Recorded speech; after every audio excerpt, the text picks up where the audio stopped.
Welcome to World Alert Updates. Subscribe and press the bell icon for more updates. On October 12, 2025, the South China Sea's uneasy calm shattered near the Second Thomas Shoal. For years, this stretch of water had simmered with tension, its turquoise expanse masking a web of territorial disputes and military posturing. But on this fateful morning, the fragile peace was about to be broken in a way the world had never seen before. Chinese Coast Guard vessels, emboldened by weeks of increasingly aggressive maneuvers, moved to intercept what they believed was yet another Philippine supply boat attempting to reach the contested shoal. Their confidence was high, fueled by recent successes in turning back civilian ships and asserting their presence in these disputed waters. But this time, the sea held a different secret. The crew, scanning the horizon with tense anticipation, braced for another routine confrontation. Yet the atmosphere was thick with uncertainty, as if the ocean itself sensed the coming storm. Emerging from the haze was not a battered civilian ship, but the unmistakable silhouette of the USS John S. McCain, a formidable U.S. Navy destroyer. The warship was on a freedom of navigation patrol, a clear signal that the United States was prepared to defend international waters and challenge any attempts at intimidation. The Chinese cutter, ominously nicknamed the Monster for its size and reputation, failed to identify the American warship in the early morning mist. Without hesitation, it charged forward, water cannons blazing, unleashing a torrent meant to intimidate and drive off what they assumed was a much weaker adversary. A deluge of seawater battered the McCain superstructure, drenching the decks and sending alarms blaring throughout the ship.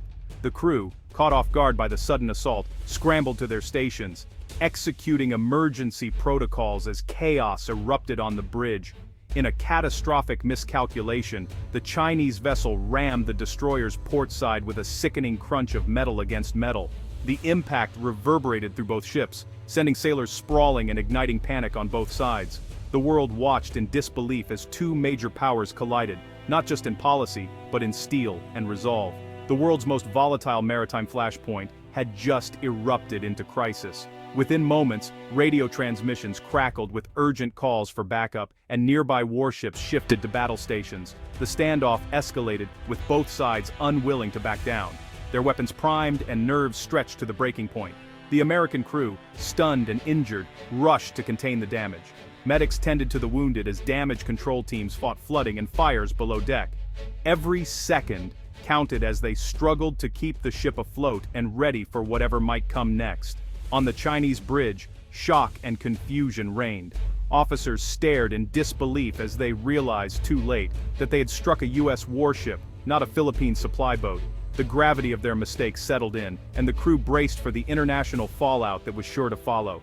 The South China Sea, long a powder keg of competing claims and simmering hostilities, had finally exploded into a direct clash between superpowers. The world held its breath, fearing that this single incident could ignite a much larger conflict. News of the collision spread like wildfire, dominating headlines and sparking urgent meetings in capitals around the globe. Diplomats scrambled to de-escalate the situation, but the stage was set for a global crisis that threatened to redraw the balance of power in the region.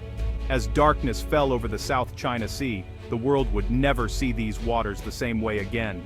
The echoes of that morning's chaos would ripple across oceans and continents, a stark reminder of how quickly peace can shatter, and how close the world stands to the edge of war. Confusion reigned on the bridge of the USS John S. McCain. The crew, seasoned but tense, scanned their instruments and peered through the reinforced glass, trying to make sense of the rapidly escalating situation. Alarms blared, and the air was thick with urgency, as officers barked orders and sailors scrambled to their stations.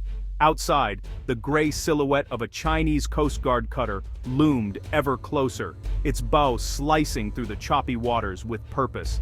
The cutter's approach was aggressive, its intentions unclear, but the threat it posed was unmistakable as it closed the distance between the two vessels. The Americans issued urgent radio warnings in both English and Mandarin. Alter course immediately to avoid collision. The message was repeated, voices strained with anxiety as the crew hoped for a response that never came. Every second felt like an eternity as the destroyer's bridge waited for any sign of acknowledgement. But silence answered them. The Chinese crew, focused on intercepting what they believed was a Philippine resupply mission, had misidentified the McCain as a lesser adversary. Their attention was fixed on their own objectives, oblivious to the true nature of the ship they now threatened. Suddenly, powerful water cannons erupted, shattering the bridge windows and sending torrents of water and shards of glass flying across the control room. Sailors ducked for cover as equipment sparked and shorted out, the chaos amplified by the deafening roar of water and alarms. Then, with a sickening crunch, the reinforced bow of the Chinese cutter slammed into the McCain's hull, tearing a jagged gash above the waterline. The impact reverberated through the ship, knocking crew members off their feet and sending a shudder through the steel frame. Panic and disbelief swept both crews as the reality set in. This was no routine harassment or show of force. The collision had crossed a line that neither side had intended, and the consequences were immediately apparent in the stunned faces of sailors on both decks. The Chinese captain, realizing too late the gravity of his mistake, had just rammed a U.S. Navy warship, an act with the potential to ignite a major international crisis. In command centers thousands of miles away, military officers watched in horror as reports of the incident flooded in. Heated discussions erupted as leaders tried to piece together what had happened and how such a catastrophic failure of identification and command could have occurred. The world's foremost military power had been attacked, not by calculated design, but by reckless error and miscommunication. The Pentagon scrambled to assess the damage and prepare a response, while government officials faced a rapidly developing crisis. Within minutes, the regional dispute in the South China Sea had become a global flashpoint. News outlets around the world broke into regular programming, broadcasting images of the damaged warship and speculating about the implications for international security. Red warning lights flashed in operations centers as military and political leaders convened emergency meetings. Urgent phone calls connected capitals across the globe, each side trying to gauge the other's intentions and prevent further escalation. The South China Sea, already a region fraught with tension, was now the center of international attention.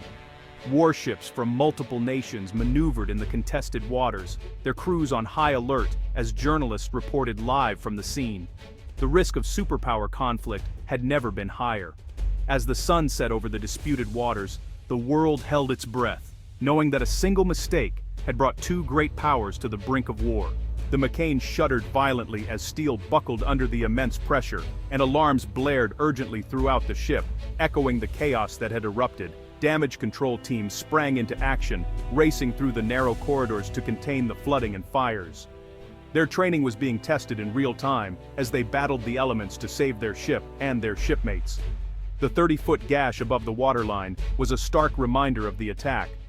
It spared the ship from sinking, but several compartments were flooded, and the power flickered ominously, casting shadows of uncertainty. Dozens of sailors were injured, some seriously, as the medical team swiftly set up a triage station in the hangar bay. The crew worked tirelessly, helping their wounded shipmates, their camaraderie shining through the adversity. Commander Sarah Jenkins, with a calm yet firm demeanor, addressed her crew. "We have casualties, but we are in control. Do your duty," she urged, her words a beacon of strength amidst the turmoil. The crew's resolve hardened with each passing moment. They had been attacked, but they would not falter. Their determination was palpable, a testament to their training and spirit. The McCain sensors tracked the Chinese cutter, now circling at a distance, uncertain and silent. The tension was thick, as both sides waited to see who would make the next move. The destroyer, battered but operational, documented every detail meticulously. Cameras clicked, and notes were taken, ensuring that the world would see the truth of what had transpired. The psychological shock was profound, yet the crew's discipline held firm.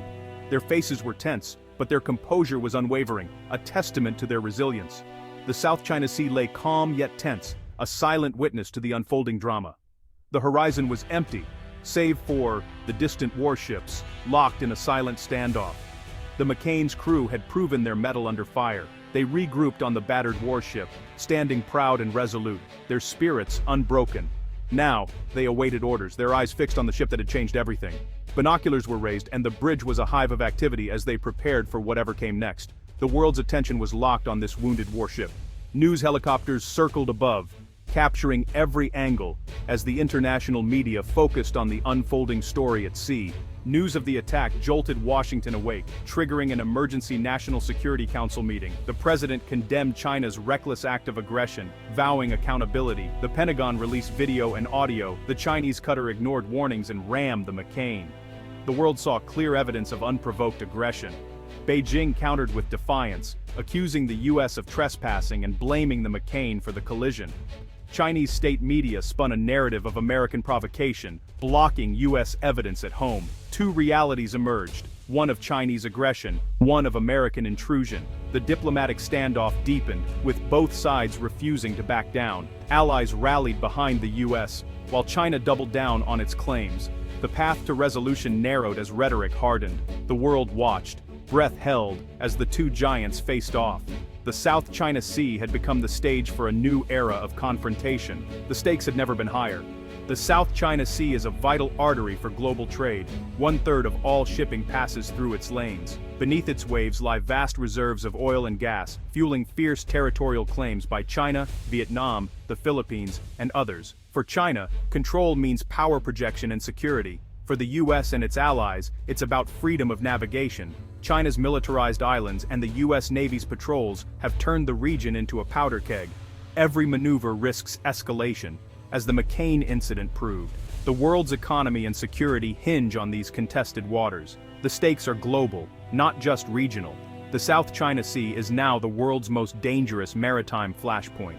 The world condemned China's actions. The Philippines, Japan, Australia, and European allies voiced support for the US and called for restraint. The US-Philippines Mutual Defense Treaty was reaffirmed, and regional militaries went on alert. Beijing, defiant, accused the US of imperialism and announced major naval exercises. Chinese state media portrayed China as the victim, fueling nationalism at home. In Washington, bipartisan outrage demanded a stronger US presence and sanctions. The attack was seen as a direct challenge to American credibility. The pressure to respond forcefully was immense. Analysts agreed, the ramming was likely a blunder, not a calculated escalation. But China's aggressive tactics had made such mistakes inevitable. The risk of uncontrolled escalation was now dangerously high. Both sides faced pressure to look strong, raising the stakes for miscalculation. Military options were debated, from sanctions to increased naval deployments. Communication channels had failed. Urgent fixes were needed. The world watched, hoping leaders would find an off-ramp before disaster struck. The South China Sea had become a test of crisis management. The McCain limped toward Subic Bay, shadowed by Chinese warships. US naval and air power surged into the region, signaling resolve. China denounced the buildup as provocation, fueling nationalist fervor. Crews on both sides endured sleepless, tense days, one mistake away from war. The standoff created a new, perilous status quo. The South China Sea was now an active military flashpoint. Gray zone tactics had failed. The hard reality of military confrontation was exposed. The specter of war loomed larger than ever. The world waited, trapped in a state of suspended crisis. The world stands at a crossroads, the South China Sea its proving ground. The McCain incident has forced a reckoning. Will international law or brute force prevail? Southeast Asian nations face existential stakes caught between the US and China. The future depends on whether diplomacy can pull the region back from the brink. Leaders' choices in the coming weeks will echo for generations. De-escalation could turn crisis into a turning point. Escalation could mean catastrophe. The hope for peace rests on calm, resolute leadership. Like that shown by the McCain's crew, the world's future may hinge on what happens next in these contested waters.